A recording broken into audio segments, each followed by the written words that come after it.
HMS Resistance was a 44-gun, fifth-rate ship launched from Limehouse Shipyard outside London in 1782, part of the Roebuck class of lighter two-decked warships built for the war with the American colonies. Designed to have a shallower draft to better serve in the bays and fractured coastlines of the American station.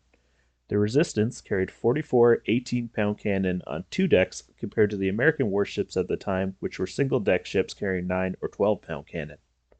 Leveraging bigger cannons and smaller hulls was a concept that in some ways would backfire on the British, as these small, not overly weatherly two-deckers were difficult for the British Navy to utilize in practice, but would go on to contribute in part to convincing the Americans that heavier-built frigates with heavier guns were the next generation of warship. A better adaptation of the British methodology that the Americans would go on to use to their advantage when the two would next meet again in naval combat. First, under the commission of Captain James King, Resistance would serve on the Bermuda Station, cruising off the southeastern seaboard and down into the West Indies, targeting enemy shipping on the southern supply lines. Through this period, she took part in several smaller actions against the French and Americans, assisting in the capture of a number of smaller warships and merchantmen from both nationalities. In 1784, after the end of the Revolutionary War, Resistance put into Kingston, Jamaica for a light refit lasting 2 months, where Captain King then relinquished his command due to ill health. The command of the Resistance then passed to Captain Edward O'Brien, who was tasked with sailing the ship from Kingston back to England, which he did so in the spring of 1785 before she was decommissioned and put into reserve. Captain O'Brien was also paid off from the Navy on half-pay, lasting for close to 10 years before he recommissioned in 1795. He would go on to distinguish himself as a frigate captain and to serve as a flag captain on several occasions, achieving notoriety as the captain of HMS Monarch during the Battle of Cape Down, and later to serve as captain of HMS Kent as part of the Mediterranean Fleet, before he retired from the sea in 1803. By this time it was apparent to the Admiralty that the 27 new two-deck warships of the Roebuck class were far too small and weak to stand in the line of battle, and yet they were too heavily built and clumsy in sail to effectively or economically cruise trade routes for enemy merchantmen or privateers. However, with their sturdy built hulls, designed to hold 18-pound cannons across 2 decks, they were by no means useless. Under the direction of Sir Charles Middleton, Controller of the Admiralty, a program to refit almost all of these ships for other purposes was undertaken, and so it was in February of 1791 when the Resistance, after 6 years in the stocks, was refitted. Her lower gun deck ports were sealed shut, her upper guns replaced with 9 and 6-pound cannon. Resistance was ready to be back on active service in her second life as a troop transport ship.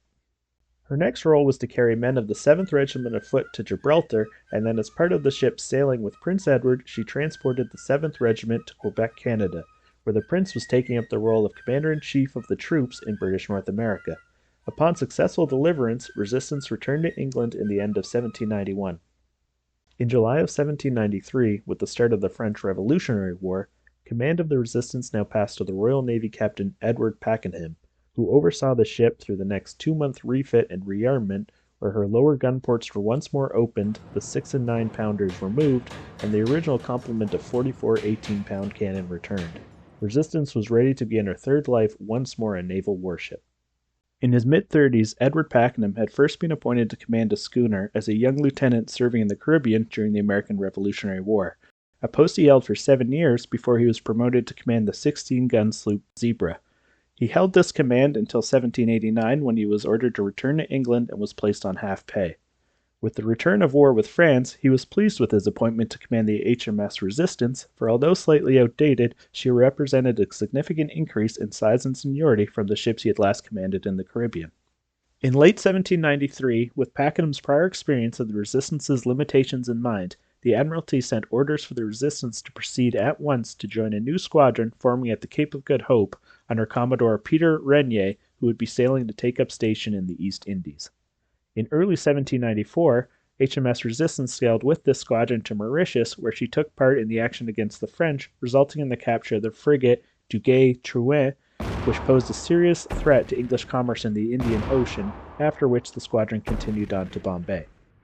Commodore Renier was tasked with taking Dutch possessions and protecting English trade and other interests in the region.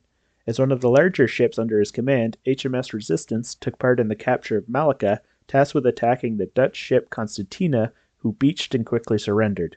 The Resistance would go on to take part in the capture of Amboyna Island, which surrendered without a fight, and then the island of Bada Nera, which put up a short fight before surrendering to the English. After this, in early 1797, the Resistance was sent to cruise off Timor with the purpose of disrupting or capturing Dutch shipping that passed through the area. Pakenham was also tasked with using the Resistance to capture any Dutch settlements he thought possible with the force under his command.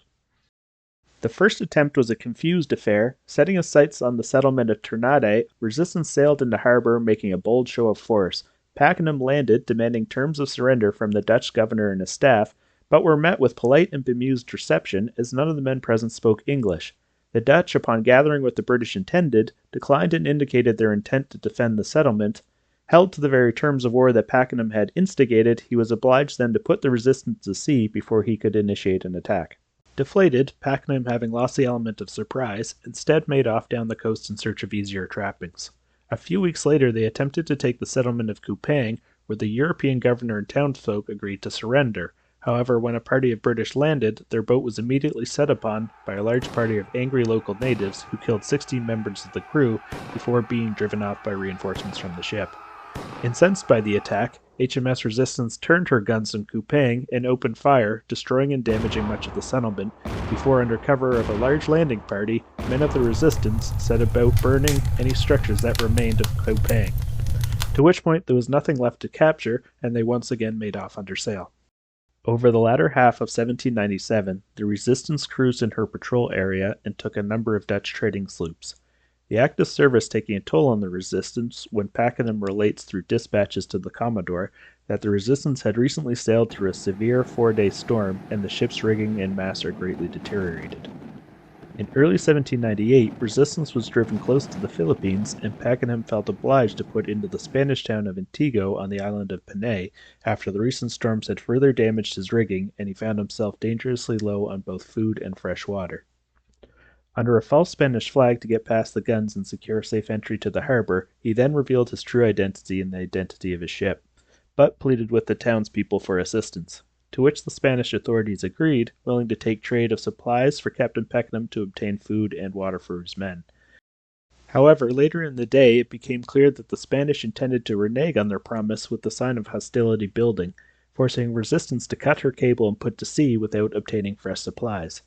As punishment for the deception, the captain and his men felt they too were entitled to renege on their promise, and they captured a Spanish brig as they departed from the bay. From there, the two ships put into the Rayo Islands, where under the hospitality of the friendly natives they traded for supplies. The natives allowed the Englishmen to stay there for close to 2 months, carrying out necessary repairs to rigging and spars before Resistance was re-equipped as best as could be managed before she would make sail for the last time. Destruction. At 4 a.m. on July 24th, while at anchor in calm water in the Strait of Banca, the foremast of the HMS Resistance was struck by lightning, the fire quickly spreading down the mast and into the main magazine, causing the ship to blow up. At daylight an hour later, nothing remained above the waterline but small pieces of wreckage and the starboard side netting. In a matter of moments, with little to no warning, the old ship and her crew of 300 people were obliterated. Survivors. 16 people were to survive the initial explosion of the ship, finding themselves suddenly and violently ejected into the water in all which directions, most with such savage burns and injuries that there were only 4 remaining able-bodied men from the crew. It is said that upon seeing the blast, the native crew of the captured Spanish brig made sail and were never seen again. One of only 2 seamen to survive, Thomas Scott, aged 22, a native of Wexford, survived because, as the night was so fine, he did not retire to his berth but instead slept on the larboard side of the quarterdeck. He was awakened by a fierce blaze, followed seconds later by an explosion, where he found himself precipitated into the sea many meters from the Resistance. The weather was mild and the sea was smooth, allowing the 4 able men to set about the task of constructing a raft from the floating debris.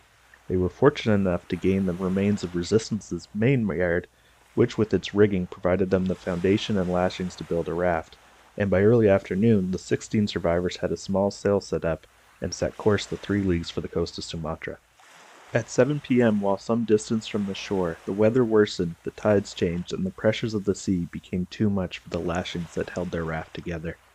The 4 men who had originally constructed the raft, with survival of the fittest in mind, took to an anchor stock with 2 spars and set off on their own. Within an hour they had lost sight of their forlorn companions. The 12 souls on the sinking raft were never seen again. 9 p.m. the following day, After fighting the currents for a further 26 hours, the 4 remaining men made land on the north coast of Sumatra. The next day they made their way along the shore, hoping for discovery by Europeans or friendly natives. After struggling for several miles, they came to an inlet containing what turned out to be a small fleet of 20 pirate prows lying in wait for passing trading ships from China or Java that they could seize and plunder. The 4 men were taken and made slaves, but related to have been treated relatively well by their pirate captors. They remained in this position for several months before the prows put into Linga and the 3 men were sold at the local slave market. Word spread of their sale, and in the next few weeks the Sultan of Linga would find out about these men and take them for himself. Believing them to be the only 3 survivors of the resistance whose demise he had heard of from his own people, he had them put aboard a prow and sent to Penang, where he knew there would be other Englishmen. The 3 survivors of HMS Resistance and 6 months of slavery to be returned to England in this fashion were Quartermaster Alexander McCarthy, John Hutton, and Joseph Scott. Not to be confused with Sailor Thomas Scott, who we discussed earlier, who the pirates would hold for a further 9 days before selling him further upriver at a different slave market, where he was bought by Timorian hillmen from the interior. He had another stroke of luck, for the hillmen made their way over to Linga on their journey back to the interior of the island, where the Sultan would again find and purchase the English survivor. As it had just so happened, a much-delayed prow had finally arrived from Major Taylor in Malacca, requesting the Sultan's assistance in looking for survivors. The Sultan sent Scott directly back to Malacca within the prow. Thomas Scott would return to Ireland on October 5, 1799, 16 months after being blown off the deck of HMS Resistance. The HMS Resistance of 44 guns was an aging ship at the time of the disaster. We know from Captain Pakenham the masts were damaged and wanting of repair. Writing from the time indicates the ship received a lightning strike to the foremast, the flames bursting the mast and carrying into the hull where they ignited the magazine. Reports indicate the Resistance was one of several ships at the time to suffer this sudden and destructive fate, and the cause is entirely plausible, whatever the odds may be that it was a different source that ignited the magazine. 309 souls would perish with the ship. They were Captain Edward Pakenham, First Lieutenant John Spriggs, Second Lieutenant Samuel Bateman, Third Lieutenant John Bailey, along with a further 6 to 8 young men serving as midshipmen unknown to history, 250 seamen, 30 Marines, 3 married English women, a Malayan woman, and 14 Spanish prisoners of war.